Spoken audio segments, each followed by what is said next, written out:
2장 가정에서 행해지는 경건한 예배에는 다음과 같은 일반적 의무들이 포함되어 있다.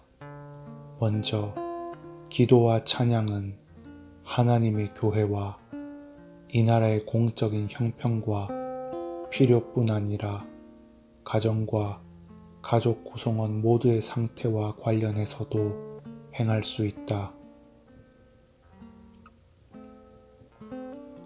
다음으로 교리 교육과 함께 성경 읽기를 할 때는 본문과 관련하여 평이하고도 분명하게 교육하여 이를 쉽게 이해할 수 있도록 함으로써 이들이 나중에 공예배에 참여했을 때에도 도움을 받을 수 있도록 해야 한다.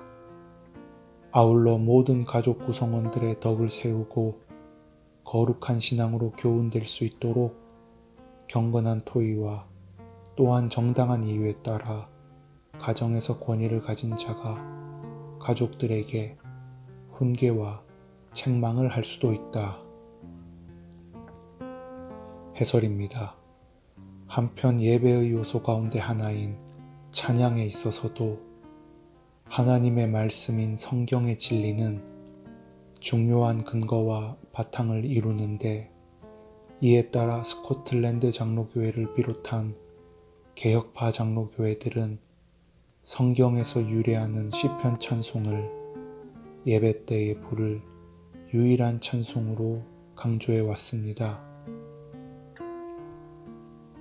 그러므로 웨스트민스터 예배 모범의 공적인 감사 주일에 관한 항목에서도 시편 찬송에 대해 이르기를 시편 찬송은 대부분의 의식 중에서 감사와 즐거움을 가장 잘 표현한 것이기 때문에 현재의 의식에 적합한 말씀을 봉독하기 전이나 후에 감사의 뜻을 담은 시편 찬송을 부르도록 한다고 했으며 무엇보다 시편 찬송에 관해 따로 항목을 두어 설명하기를 공적인 집회 가운데서 함께 시편 찬송을 부르면서 하나님을 찬양하거나 혹은 개인적으로 가정에서 하나님을 찬양하는 것은 그리스도인의 의무이다라고 했습니다. 이처럼 공적인 예배에서나 개인적인 혹은 가정 예배에서나 성경 말씀에 근거하는 유일한 찬송은 시편 찬송으로서 그러한 시편 찬송에 관하여 웨스트민스터 예배 모범에서는 설명하기를 시편 찬송을 부를 때에는 목소리를 가다듬고 엄숙하게 정돈한다. 주님을 찬양할 때 중요한 것은 마음에서부터 우러나오는 은혜와 이해로 찬양해야 한다는 것이다 라고 언급하고 있습니다.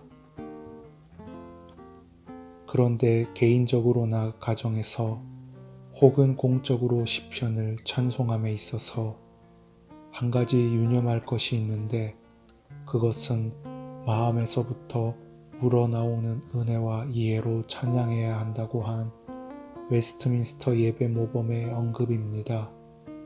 그 가운데서도 특히 이해로 찬양해야 한다는 점이 중요한데 하나님을 찬양함에 있어서도 중요한 것은 우리 자신의 감정이 아니라 하나님께서 계시하신 진리 자체가 더 중요하기 때문입니다.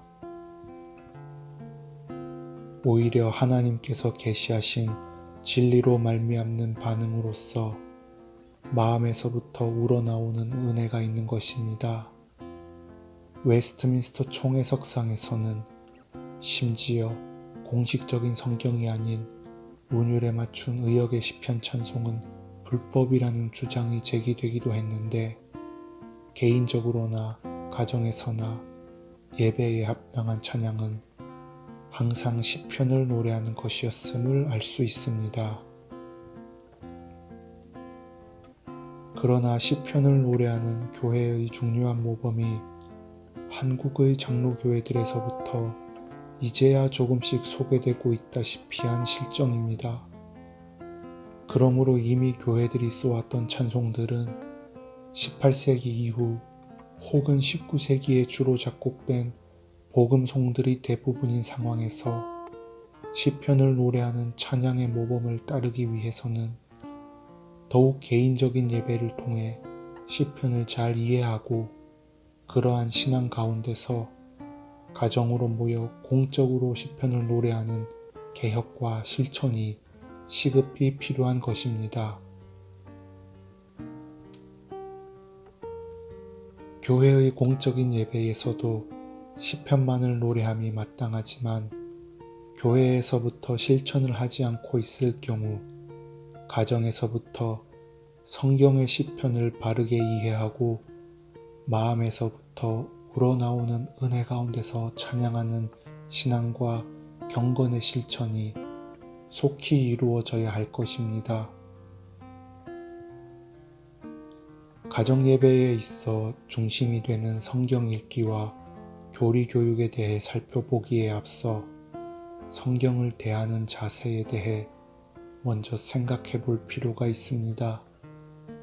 이단 로마 가톨릭과 달리 종교개혁 이후의 기독교 진영에서는 모든 성도들이 성경을 읽고 교육받도록 권장하고 있는데 그 구체적인 모습에 있어서는 미묘한 선에서의 구별과 타당한 이해가 요구되기 때문입니다. 우선 종교개혁 이전까지 로마 가톨릭 교회가 공인한 성경은 잘못된 번역인 라틴어 불가타본이었습니다. 물론 14세기에 존 위클리프가 라틴어 신약 성경을 영어로 번역했으며 그보다 앞서 프랑스에서 발도에 의해 라틴어 성경을 프랑스어로 번역한 일이 있었지만 그런 성경 번역은 라틴어 불가타본만은 절대적으로 신뢰하는 이단 로마 가톨릭의 입장에 따라 전적으로 부정되고 폐기되어야만 했습니다. 잘못된 라틴어로 번역된 성경 외에는 일절 용인되지 않았던 것입니다. 그마저도 그저 사제가 미사 때에만 읽어주는 라틴어로 된 이상한 소리들로밖에 듣지 못하는 형편이었습니다. 요한복음 4장 23절 말씀을 따라 영과 진리로 예배하는 것이 아니라 제의적인 미사로 만족하는 가운데 있었기에 성경의 내용을 알지 못하는 것이 당시의 종교 행위에 전혀 방해가 되지 않았던 것입니다. 그러다가 16세기 종교개혁의 시대 이후 본격적으로 많은 개혁자들이 성경을 각 나라의 말로 번역하기 시작했고 때마침 인쇄술의 발달로 번역 성경들이 널리 보급되면서 개신교인들의 각 가정에서 성경을 읽고 배우는 일이 충분히 가능하게 되었습니다.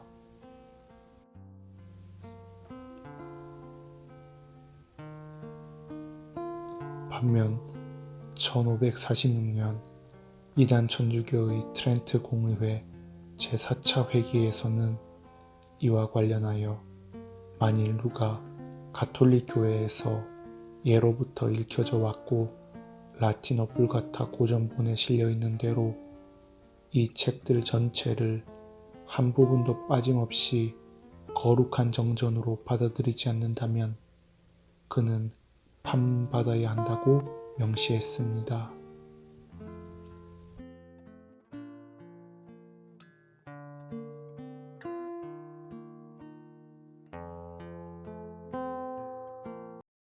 땅의 모든 끝이 여호와를 기억하고